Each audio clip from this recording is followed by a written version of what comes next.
You ask Tiger to solve. This deals with linear equations with one unknown. The final result is q equals 6. Let's solve it step by step. Group all constants on the right side of the equation. Add 1 to both sides. Simplify the arithmetic.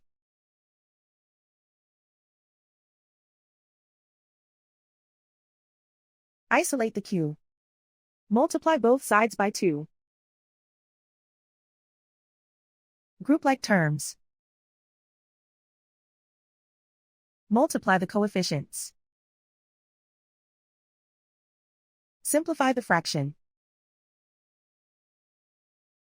Simplify the arithmetic. And so the final result is q equals 6.